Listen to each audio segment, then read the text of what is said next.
আবারও সরকার গঠন করতে চলেছে নরেন্দ্র মোদী সরকার। চলুন দেখে আসি, প্রমাণ ছাড়া কোনো কথা বলবো না। ভোট যেখানেই দিবেন চলে যাচ্ছে বিজেপিতে। বিজেপি হলো নরেন্দ্র মোদীর দল। ইভিএমের মাধ্যমে যেই বাটনটাই চাপ দেওয়া হচ্ছে, ভোট চলে যাচ্ছে বিজেপিতে, নরেন্দ্র মোদীর দলে। এই দেখেন কি বলে জনগণ, কি বলে দেখেন। বন্ধুরা দেখুন কিভাবে ভোট চুরি হচ্ছে। এই হাতের চিহ্নে বোতাম টিপলে দেখুন স্লিপ বের হচ্ছে বিজেপির।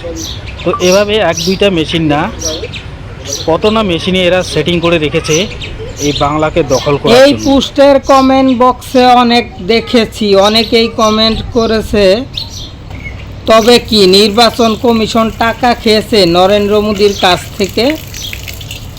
হ্যাঁ, এমন কমেন্টই করেছে এই পোস্টের নিচের দর্শকগুলো।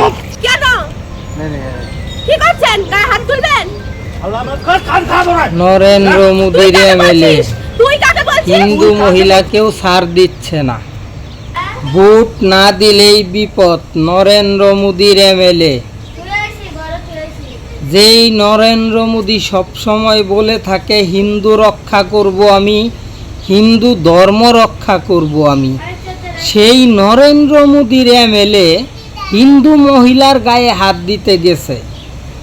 আবার সাংবাদিক যখন ভিডিও করতেছে, সাংবাদিকের গায়ে হাত দিতে গেছে। সাংবাদিকও হিন্দু, মহিলাটাও হিন্দু, আবার এমএলএটাও হিন্দু। তারাই নাকি আবার রক্ষা করবে হিন্দু ধর্ম।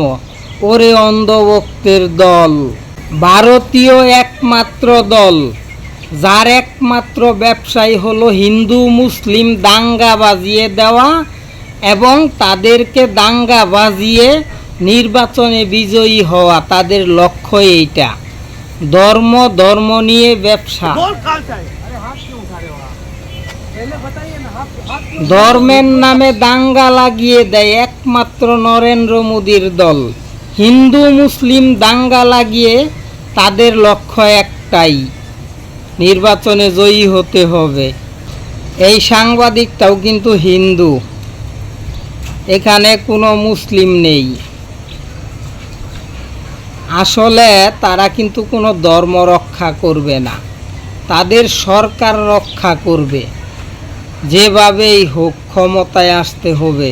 সবশেষে এটাই বলবো, অন্ধভক্তদের দেশ। অন্ধভক্তরা সবসময় দাঙ্গা হাঙ্গামা লাগিয়েই থাকে, ধর্মের নামে রাজনীতি করেই থাকে। তাদের দেশে কখনো মুসলিমরা শান্তিতে থাকতে পারে না, কারণ মুসলিমদের নাম শুনলেই তাদের গা চুলকায়। এই দিকে খুঁজে দেখেন, হিন্দুরাও কিন্তু বিপদে আছে। যারা ভালো হিন্দু তারাও বিপদে আছে।